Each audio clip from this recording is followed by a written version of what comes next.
नवगोपवधू विलासशाली वनमाली वितनोतु मङ्गलानि परीकरीकृत पीतपटं हरिं शिखि किरीटनतीकृतकन्धरं लकुटवेणु करं चलकुण्डलं पटुतरं नटवेशधरं भजे व्रजे वसन्तं नवनीतचौरं गोपाङ्गनानामनुकूलचौरम् अनेकजन्मार्जितपापचौरं चौराग्रगण्यं पुरुषं नमामि श्रीहंसं च सनत्कुमारप्रवती वीणाधरं नारदं निम्बादित्यगुरुं च द्वादश गुरुन् श्रीनिवासादिकान् वन्दे सुन्दरभट्टदेशिकमुखान् वश्विन्दुसङ्ख्यायुतान् श्रीव्यासादरिमध्यगाच्च परिता सर्वान् गुरून् सादरम् हे निम्बार्कदयानिधे गुणनिधे हे भक्तचिन्तामणि हे आचार्य शिरोमणि मुनिगणे रामेक्यपादाम्बुज हे सृष्टिस्थिते पालक प्रभवनं हे नाथ मायाधिपे हे गोवर्धन कन्दरालय विभो मां पाहि सर्वेश्वर कस्तूरीतिलकं ललाटपटले वक्षस्थले कौस्तुभं नासाग्रे वरमौक्तिकं करतले वेणुकरे कङ्कणं सर्वाङ्गे हरिचन्दनं सुललितं कण्ठे च मुक्तावले गोपस्त्रीपरिवेष्टितो विजयते गोपालचूडामणि भक्तिभक्त भगवन्त गुरु चतुर्नाम बपुए तिनके पदवंदन किए नाशत विघ्न अनेक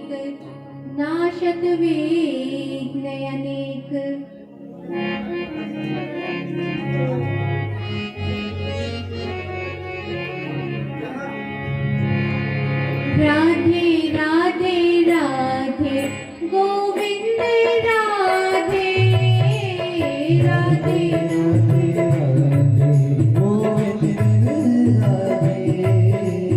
राधे राधे राधे गोविंद राधे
श्याम बुलाऊं सादर घर में पधराऊं मैं तुमको श्याम बुलाऊं सादर घर में पधराऊं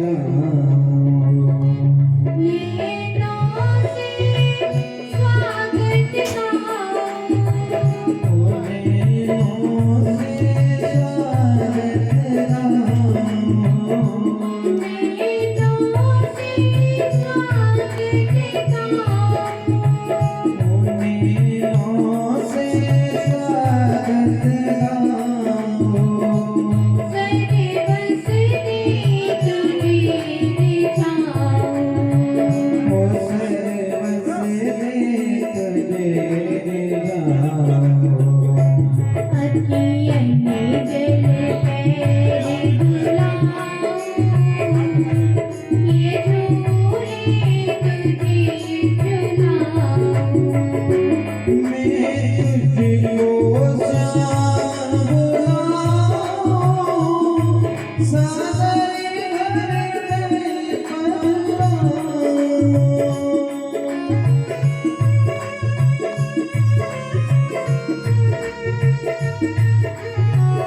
राधे गोविंद राधे राधे राधे राधे गोविंद राधे राधे राधे राधे गोविंद राधे राधे राधे राधे गोविंद राधे।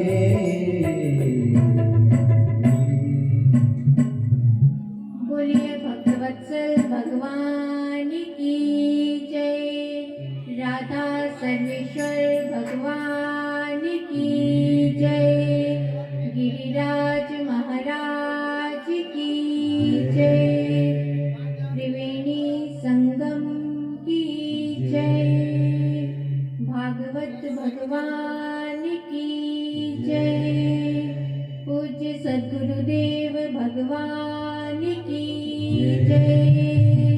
जय जय श्री राधे श्याम।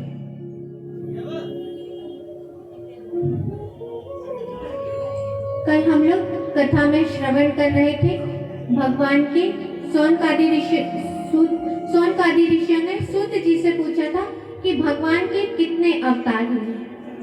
यहाँ पर भगवान के अवतारों का वर्णन करते हुए सूत जी ने कहा एते एते चांस कला पुंसाम कृष्णस्तु भगवान स्वयं इंद्राणी व्याकुलम लोकम म्रियन्ति युगे युगे। सूत जी कहते हैं सोनकादि ऋषियों जैसे अगाध सागर से छोटे छोटे नदी और नाले निकलते हैं, उसी प्रकार सत्यनिधि भगवान श्री कृष्ण के अनेक अवतार हुआ करते हैं। लेकिन यह सभी अवतार तो भगवान के अंश अवतार अथवा कला अवतार, लेकिन भगवान श्री कृष्ण स्वयं अवतारी हैं। जब लोग दुष्टों के से व्याकुल हो उठते हैं तब भगवान युग युग में अनेक अनेक जन्म लेकर उनकी रक्षा करते हैं। इदं भागवतं नाम पुराणं ब्रह्म संहितं उत्तम श्लोक चरितं चकार भगवान ऋषि। इस श्रीमद् भागवत पुराण को वेद सम्मत कहा गया है। इसे वेद व्यास जी ने इसकी रचना की है।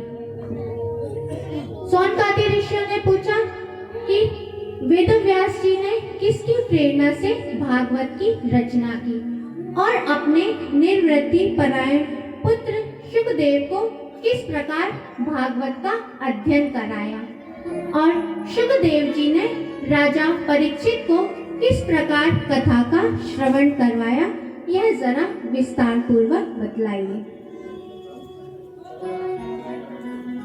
सूत जी ने कहा द्वापरे समनु प्राप्ते तृतीय युग पर्याये जातः पराशरात् योगी वासव्याम कलया हरे। द्वापरांत में पराशर जी के द्वारा व्यास जी की उत्पत्ति हुई। एक बार व्यास जी अपने आश्रम में बैठे हुए थे, खिन्न मानस थे, दुखी थे। उनके पास नारद जी आए। नारद जी ने पूछा व्यास जी अभी आप चिंतित दिखलाई दे रहे हैं, जैसे कि कोई अकृतार्थ पुरुष चिंतित होता है। आपकी चिंता का क्या कारण है? व्यास जी ने कहा गुरुदेव मैं नहीं समझ पा रहा हूँ कि मेरे दुख का क्या कारण है।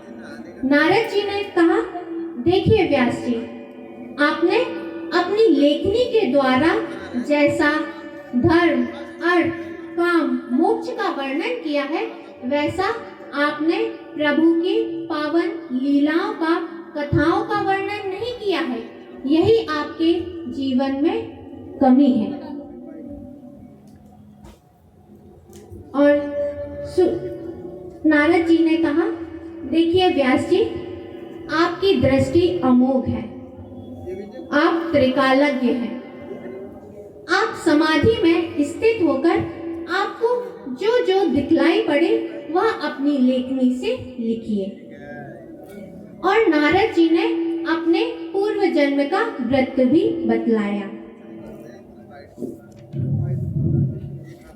अहम पुरातीत भवे भवम मुने दास्यासु कश्याश्चन वेदवादिनाम। मैं पूर्व जन्म में दासी का पुत्र था। मेरी माँ एक ब्राह्मण के यहाँ सेवा किया करती थी। उन ब्राह्मण के यहाँ कुछ संत आए चातुर्मास करने के लिए। मेरी माँ उन साधुओं की सेवा में नियुक्त की गई। माँ के साथ मैं भी साधुओं की सेवा करने लगा। साधुओं की सेवा करते करते मेरे उनके प्रति श्रद्धा बढ़ी। तब उन ऋषियों ने मेरी श्रद्धा को देखकर उच्चिष्ट लेपान अनुमोदितो द्विज। उन संतों ने कहा कि नारद देखो, हमारी पत्तल में जो जूठन बच जाती है, जो भोजन बच जाता है, उसे तुम खा लिया करो। नारद जी कह रहे हैं कि वह जूठन प्रसादी, सिद्ध प्रसादी, संत की सिद्ध प्रसादी मैं दिन में एक बार खा लिया करता था। एक बार बल्लभाचार्य जी से किसी वैष्णव ने प्रश्न किया कि इस संसार में सबसे श्रेष्ठ क्या है। बल्लभाचार्य जी ने कहा कि इस संसार में सबसे श्रेष्ठ है श्री हरि, भगवान। भगवान से श्रेष्ठ कोई नहीं। फिर उस वैष्णव ने पूछा कि क्या भगवान से भी कोई श्रेष्ठ है? तब उन्होंने उत्तर दिया कि भगवान से भी श्रेष्ठ है भगवान का नाम। भगवान से भी बड़ा भगवान का नाम है। फिर कुछ विचार किया उस वैष्णव ने। फिर पूछा कि क्या भगवान के नाम से भी बड़ा कुछ है इस संसार में? तब उन्होंने उत्तर दिया कि भगवान के नाम से भी बड़ा है संत। फिर उन्होंने कुछ विचार किया। उसके बाद पुनः प्रश्न किया कि संत से भी बढ़कर इस संसार में कोई है क्या? तब उन्होंने उत्तर दिया कि संत से भी बढ़कर है संत की सिद्ध प्रसादी, संत की जूठन प्रसादी। नारद जी कह रहे हैं उसी सिद्ध प्रसादी को मैं दिन में एक बार खा लिया करता था, जिससे मेरे जन्म जन्मांतर के जितने भी पाप थे सभी समाप्त हो गए। मेरा हृदय शुद्ध हो गया। और जब संत जाने लगे, चातुर्मास समाप्त हो गया, तब संतों ने मेरे ऊपर अनुग्रह किया और मुझे एक शंकर्षण मंत्र प्रदान किया। नमो भगवते तुभ्यं वासुदेवाय धीमहि प्रद्युम्नाय अनिरुद्धाय नमः शंकर्षणाय च। उन संतों ने मुझे यह शंकर्षण मंत्र प्रदान किया और कहा कि अब तुम भगवान का भजन करो। और संत तो वहां से चले गए। अब नारद जी का मन घर पर नहीं लगता था। नारद जी को लगता था कि अब मैं भी भगवान का भजन करूं। लेकिन उस समय नारद जी की उम्र केवल 5 वर्ष की थी। माता के इकलौते पुत्र थे। माता विधवा थी, इसीलिए माता का उनके प्रति स्नेह था। माता जी जाने नहीं देती थी कि नारद जी को आज्ञा नहीं दे रही थी कि जाओ तुम भगवान का भजन करो। तभी एक दिन एकदा निर्गताम के हाथ दोहन्ते निशिगाम पति। एक दिन रात्रि के समय माता जी गौशाला में गई गाय दोहने के लिए। वहां पर अंधेरा था, रात्रि के समय उन्हें दिखलाई नहीं दिया और उनका पैर एक काले सर्प के ऊपर पड़ गया। उस काले सर्प ने माता जी को डस लिया, जिससे उनकी माता जी की मृत्यु हो गई। माता की मृत्यु से नारद जी दुखी नहीं हुए। नारद जी ने सोचा अनुग्रहं मन्यमाना प्रातिष्ठं दिशमुत्तरम्। नारद जी ने सोचा कि यह भगवान ने मेरे ऊपर अनुग्रह किया है, इसीलिए माता के मृत्यु से दुखी नहीं हुए और वहां से निकल पड़े उत्तर दिशा के लिए। चलते चलते शाम हो गई, भूख भी लग रही थी। एक नदी दिखलाई दी, वहां पर उन्होंने स्नान आदि किया, जल ग्रहण किया और एक वृक्ष के नीचे आसन लगाकर बैठ गए और जो संतों ने जो मंत्र दिया था उस मंत्र का जप करने लगे। मंत्र का जप करते करते उनके हृदय में सहसा ही भगवान प्रकट हो गए। अब नारद जी आनंद में डूब गए, लेकिन कुछ ही क्षण के पश्चात वह जो आनंद था वह खत्म हो गया। अब नारद जी बार बार यही चेष्टा करने लगे कि भगवान की वही झांकी पुनः मेरे हृदय में प्रकट हो, भगवान पुनः मेरे हृदय में प्रकट हो, मुझे दर्शन दें। लेकिन भगवान ने दर्शन नहीं दिया और उसी समय आकाशवाणी हुई। आविपक्व कसायाणाम दुर्धर्षोऽहं कुयोगिनाम। आकाशवाणी हुई, नारद अभी तुम कुयोगी हो, अभी तुम पके हुए नहीं हो, इसीलिए आधे पके हुए योगियों को मैं दर्शन नहीं देता हूँ, लेकिन तुम्हारी चित्त वृत्ति मुझ में लगी रहे, इसीलिए मैंने तुम्हें यह दर्शन दिया। नारद जी ने प्रारब्ध के अनुसार अपना उस शरीर का परित्याग किया और जब प्रलय होता है तो जितने भी सृष्टि रहती है, सब जितने भी जीव रहते हैं, सब भगवान के उदर में समा जाते हैं। प्रलय काल आया और जितने भी संसार था भगवान ने अपने अंदर सभी को लीन कर लिया। और जब भगवान ने पुनः सृष्टि की तब सबसे पहले भगवान की नाभि से कमल उत्पन्न हुआ और कमल से ब्रह्मा जी की उत्पत्ति हुई और उन्हीं ब्रह्मा जी की गोद से मैं उत्पन्न हुआ और भगवान ने मेरे ऊपर अनुग्रह करके देवदत्तां में मां वीणां स्वर ब्रह्म विभूषितां और मुझे यह देवदत्त वीणा दी और कहा कि अब तुम इस वीणा को लेकर मेरे नाम के उच्चारण करते हुए सारे संसार में भ्रमण करो। और नारद जी वहां से चले गए। व्यास जी ने सरस्वती नदी के किनारे अपने सम्यक प्रास आश्रम में समाधि लगाई और जैसे ही उन्होंने समाधि लगाई, उन्हें समाधि में महाभारत का अंतिम दृश्य दिखलाई दिया। भीम की गदा से दुर्योधन की जांघ टूट गई थी और वह खून से लथपथ उस युद्ध भूमि में पड़ा हुआ था।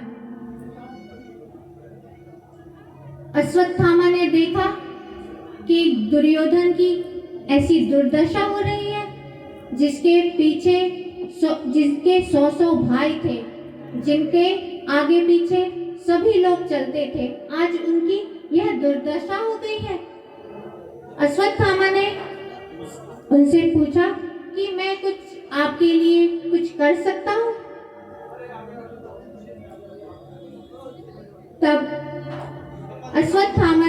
तब दुर्योधन ने कुछ कहा नहीं और रात्रि का समय था।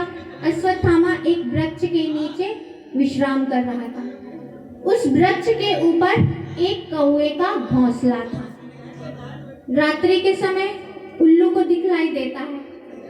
उल्लू रात में आया और उसने कौवे के घोंसले पर आक्रमण कर दिया और उसके जो अंडे थे उन सबको नष्ट कर दिया और वहां से चला गया। अश्वत्थामा ने सोचा कि अब मुझे भी ऐसा ही करना चाहिए। अश्वत्थामा ने रात्रि के समय पांडवों के शिविर पर आक्रमण कर दिया कि रात्रि का समय रहेगा, सभी विश्राम कर रहे होंगे, उसी समय मैं आक्रमण करूंगा।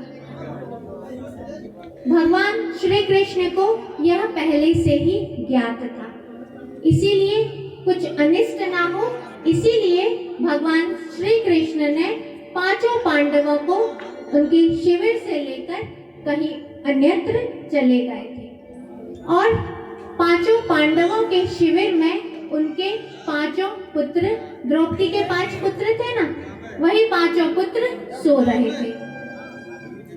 रात्रि का समय था, अंधकार था। अश्वत्थामा ने पांडवों के शिविर पर आक्रमण किया और द्रौपदी के सोते हुए पांचों पुत्रों का वध कर दिया। उसे लगा कि यह पांचों पांडव ही सो रहे हैं। रात्रि का समय था, दिखलाई नहीं दिया कि यह सो कौन रहा है, और द्रौपदी के पांचों पुत्रों का वध किया और उनके शीश को लेकर पहुंचा दुर्योधन के पास में और दुर्योधन को बतलाया कि मैंने पांचों पांडवों का वध कर दिया है। जैसे ही दुर्योधन ने सुना कि अश्वत्थामा ने पांचों पांडवों का वध कर दिया है, तो वह अत्यंत प्रसन्न हो गया। फिर उसने कहा कि सबसे पहले मुझे भीम का सिर दिखलाओ। अश्वत्थामा ने एक शीश निकाला और दिया, और जैसे ही दुर्योधन ने अपने हाथ में लिया और उसे मसला तो वह मसल गया। तब दुर्योधन ने कहा कि यह भीम का शीश नहीं है, क्योंकि जब मैं युद्ध में भीम के शीश के ऊपर गदा से प्रहार करता था ना, तब उसके शीश से चिंगारी निकलती थी, इसीलिए यह भीम का शीश नहीं है। तुमने पांचों पांडवों का वध नहीं किया है, अपितु पांचों पांडवों के जो पुत्र थे ना, उनका वध कर दिया है। और दुर्योधन को बड़ा ही दुख हुआ कि अब हमारे कुल को जलांजलि देने वाला भी कोई नहीं बचा। दुर्योधन को एक शाप मिला था कि जब तुम्हें समान मात्रा में प्रसन्नता और दुख एक साथ मिलेगा, उसी समय तुम्हारी मृत्यु होगी। जैसे ही सुना था दुर्योधन ने कि पांचों पांडवों का वध हो गया है, तो वह अत्यंत प्रसन्न हो गया था। और जैसे ही उसे ज्ञात हुआ कि पांचों पांडवों का नहीं, अपितु पांचों पांडवों के पुत्रों का वध हो गया है, इसीलिए अब हमारे कुल को जलांजलि देने वाला भी कोई नहीं बचा है, तब उसे अत्यंत दुख हुआ था। और उसी समय दुर्योधन ने अपने प्राण का परित्याग किया। और यहाँ पर शिविर में द्रौपदी ने देखा अपने पांचों पुत्रों को मृत अवस्था में। तब माता शिशुनाम निधनम सुतानाम निशम्य घोरम परितप्यमाना, द्रौपदी रुदन कर रही थी। उनके पांचों पुत्रों का एक साथ निरपराध 5 पुत्रों का वध हो गया था। इस दुख से द्रौपदी विह्वल हो रही थी। अर्जुन आए, उन्होंने कहा कि द्रौपदी अब तुम दुखी नहीं हो, मैं अब जिसने भी यह कृत्य किया है उसे मैं अभी उसका वध करके तुम्हारे सामने लेकर आता हूँ, उसे बंदी बनाकर तुम्हारे सामने लेकर आता हूँ। अर्जुन निकले अश्वत्थामा को मारने के लिए। भगवान श्री कृष्ण भी गए थे अर्जुन के साथ में। अश्वत्थामा ने देखा अर्जुन को और अपना रथ लेकर वहां से भागने लगा। भागते भागते जब अश्वत्थामा के घोड़े थक गए, तब अश्वत्थामा ने अपने बचने का कोई और साधन नहीं समझा कि अब मैं अर्जुन से कैसे बच सकता हूँ। तब अश्वत्थामा ने ब्रह्मास्त्र का संधान कर दिया। भगवान के कहने पर अर्जुन ने भी ब्रह्मास्त्र का संधान किया। दोनों ब्रह्मास्त्र आपस में टकराए, जिससे प्रलयकालीन दृश्य उपस्थित हो गया। आग की वर्षा होने लगी। तब भगवान के कहने पर अर्जुन ने दोनों बाणों का निग्रह किया। अश्वत्थामा ब्रह्मास्त्र चलाना तो जानता था, लेकिन उसका निग्रह नहीं जानता था। इसीलिए भगवान के कहने पर अर्जुन ने दोनों बाणों का निग्रह किया।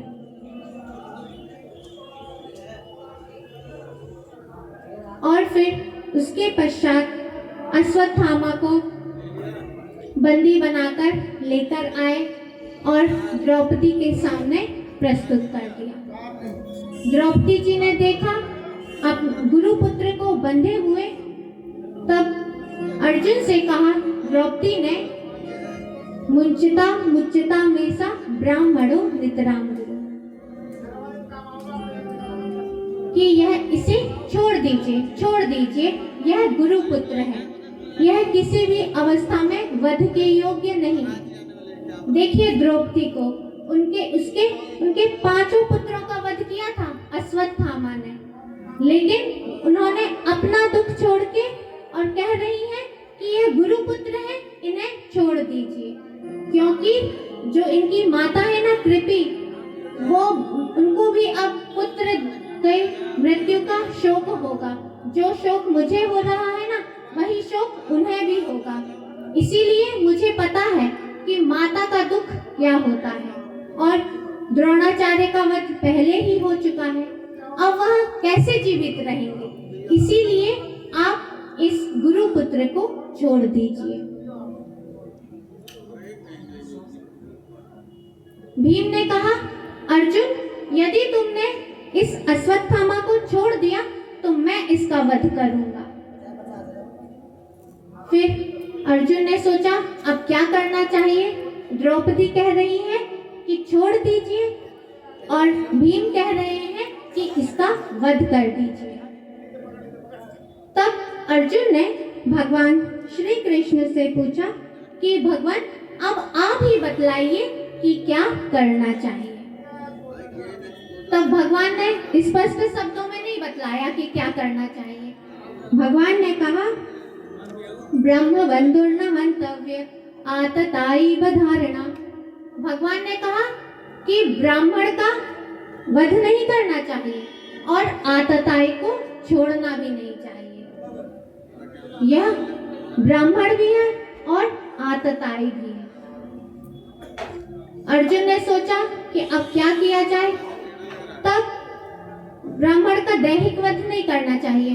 ब्राह्मण का अपमान कर दो, उसका धन छीन लो, उसका अपमान कर दो सभी के सामने, तो वही उसके लिए उसका वध हो जाता है। अर्जुन ने ऐसा ही किया। अश्वत्थामा के बाल को कहीं कहीं से काटकर, दाढ़ी मूछ आदि कहीं कहीं से काटकर उसको अश्वत्थामा को विरूप कर दिया, और अश्वत्थामा के जन्म के ही समय से उसके मस्तक पर एक मणि लगी हुई थी।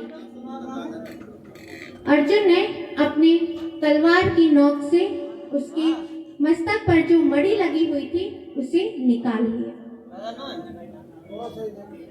और अपमानित करके शिविर से बाहर निकाल दिया। अश्वत्थामा ने विचार किया कि इससे तो अच्छा होता कि अर्जुन मेरा वध ही कर देता। अब इस अपमान भरा जीवन कैसे जिया जाएगा। और अश्वत्थामा ने पुनः ब्रह्मास्त्र का संधान कर दिया। किसके ऊपर? उत्तरा के गर्भ के ऊपर। अश्वत्थामा ने सोचा कि अब मैं पांडवों के बीज को ही नष्ट कर दूंगा, जिससे पांडवों का सारा वंश ही नष्ट हो जाए। इस प्रकार जैसे ही अश्वत्थामा ने ब्रह्मास्त्र का संधान किया, उत्तरा भगवान के पास विह्वल होकर दौड़ी दौड़ी आई। पाहि पाहि महायोगिन देव देव जगतपते नान्यं तद्वयं पश्य यत्र मृत्यु परस्परम। बोलिए भक्तवत्सल भगवान की जय। पूज्य पूज्य सद्गुरुदेव भगवान की जय। जय जय श्री राम।